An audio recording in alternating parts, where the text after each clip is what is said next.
Next is the Cardinals against the Tennessee Titans. Kyler Murray showed that he could be one of the best talented quarterbacks in the whole of the NFL, I think. On Brad, if you want to take it from a Arizona point of view, why they should be pleased. And I'll look at it from a Tennessee point of view. Plenty to say from on their front. To be fair, I was going to absolutely shred Tennessee, but I'll leave that one to you, Ad. Cheers, Brad. Yeah, no, I think Arizona, it was one of them ones where I had a disappointing season last season. I don't think many people would have expected them to beat the Titans the way they did.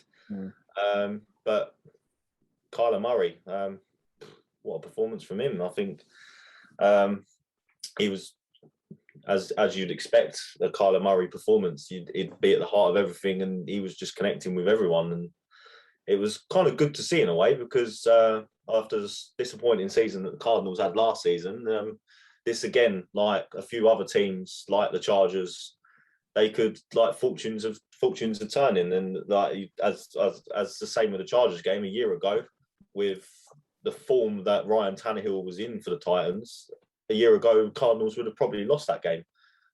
So it's good to see Kyler Murray sort of picking up some good form to start the season in week one.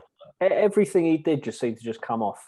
It was just one of those, like, he just scramble, and I mean, he looks like he had this chicken, and somehow he pulls out this amazing crossbody throw, and you're like, wow. So okay, fair enough. But Titans, I mean, Adam, you want to tear them apart?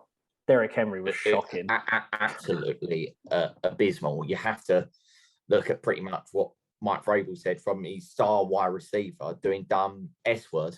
I'm not going to repeat it on the podcast. Old Quintorius, 10-0 down, swinging at the rival cornerback. The whole thing was just embarrassing. I will give praise from an Arizona point of view to, as they Chandler Jones, for the 5 sacks. That's very impressive, no matter who you are, what level. To sack a quarterback as decent as Ryan Tannehill 5 times, very impressive. It shows you that he was pretty much unplayable. However, from a Tennessee O-line point of view, that is absolutely dreadful. Doesn't matter what area Chandler Jones was running from, not one of that O-line could stop him. And there was periods where multiple offensive linemen were trying to stop him and failing it. The whole thing, you just think, well, what were you lot doing pre-season? Awful. I don't know if you saw the tweet from Taylor Lewan. He come out and basically said that he's been embarrassed, and that Chandler Jones has pretty much just showed him that he's got so much work to do. And that's an experienced offensive lineman. If he's saying, but that's scary. That's terrible. I would forgive that if it's literally in practice camps, where the two teams face each other, or even week one pre-season, we're being generous. But week one of the main season, just awful. And the O-line, you have to say, are to blame as well for Derrick Henry's poor performance, because the running backs often, and if they're making fumbles and errors and dropping catches, that is their fault. But ultimately, the best running backs, they rely on the space created and then make the big run. So you look at Alvin Kamara. Alvin Kamara thrives on a good O-line, and he punishes defenses that leave the gaps that are created by his offensive linemen. But Derrick Henry just had nothing to work with. The passing game was shambolic. I don't think Tennessee could play worse this season. That's the only positive for them.